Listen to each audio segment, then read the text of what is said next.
What's up, everybody? This is Dr. Nick with Leverage Media, and today I want to talk to you about the 3 things that allowed me to grow my practice during the worst economy since the Great Depression. So today, it's a little bit dark in here because we are in a parking garage. I'm about to drop these 2 guys off at the 𝗕𝗂𝘁 𝗂𝗃. These 2 are probably in the top 5% of most spoiled dogs in the world, probably. And so they don't deal with a lot of adversity in their life. So when they have to go to the 𝗕𝗂𝘁 𝗂𝗃, they are very depressed. They're very sad. We have to go out of town this weekend, and so unfortunately they have to go.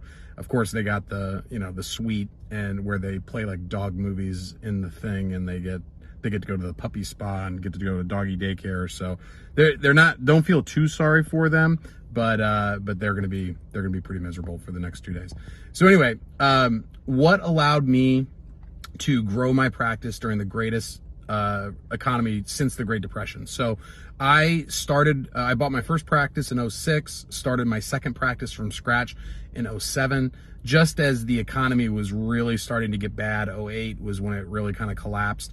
And then 2009 and 10 were pretty tough. Now, I lived in the Midwest. I live in kind of a blue collar town or city where they have a lot of, it's the capital of Illinois, so they have a lot of state jobs, a lot of county jobs, a lot of city jobs. So it wasn't as impacted as some other cities, especially along the coasts, and or some bigger cities. So it wasn't as bad, but it was still pretty tough. The thing was that I didn't really know any different. Like, I'd never grown a business in a good economy, so it just seemed like so it was just always kind of a grind. So the 3 things that really allowed me to do that is the first one, and probably the most important, was that I kept my personal overhead low so that I could always reinvest into the business when I needed to. If I would have been pulling out a lot of money, I never would have gotten to where I am today, because I drove the same truck for 15 years. I lived in a 1-bedroom apartment, 30 seconds away from the office, just so I could work more. And that was when we were collecting like $750 a year. So I've always kept my personal overhead low. Now we're starting to, enjoy the fruits of our labor a little bit more. But in the beginning, I really kept my overhead low. And, number 2 is, you don't have to, I never really kept my practice overhead low, but I kept my practice overhead efficient, like lean and mean. So every month I would go, and I have not been doing this as much lately as things have been better, and I need to get back to doing it. But every month I would go through all of my charges and make sure that they were necessary, that I had to have them to grow the practice or to run the practice. So I didn't really keep my overhead low per se, but I made sure that every dollar was working towards the benefit of growing the practice. And then number 3 is this wasn't really something that I did. So I'm sorry. The number 3 for me was investing in marketing. So I was always, I spent the most money in town on Yellow Pages ads. I did a lot of spinal screenings. Like, I was willing to spend money if it meant that I was going to be able to get more money out of the marketing tactic or strategy, whatever it might be.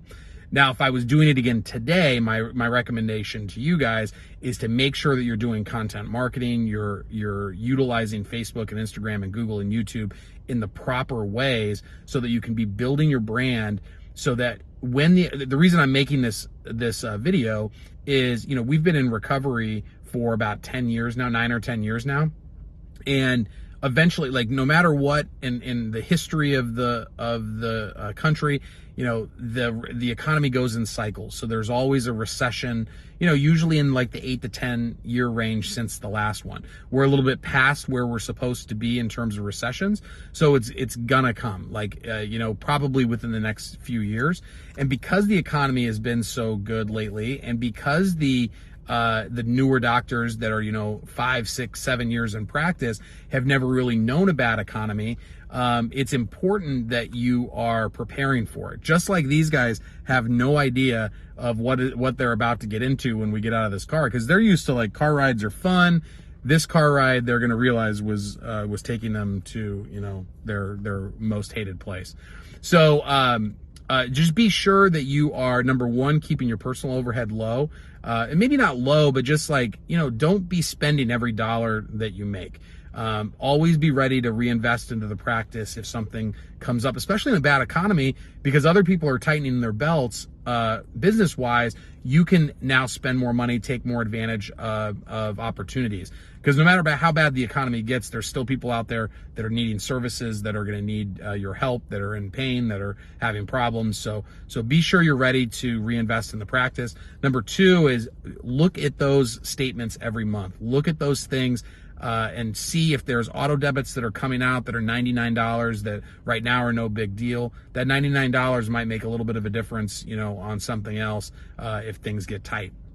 And number three is be sure to start building your brand, be investing in online marketing, be communicating with people in a way that they are wanting to be communicated with, which means online content marketing. And again, the brand, when things get bad, when things become a commodity, the only thing that's going to differentiate you from somebody else is the brand that you've built.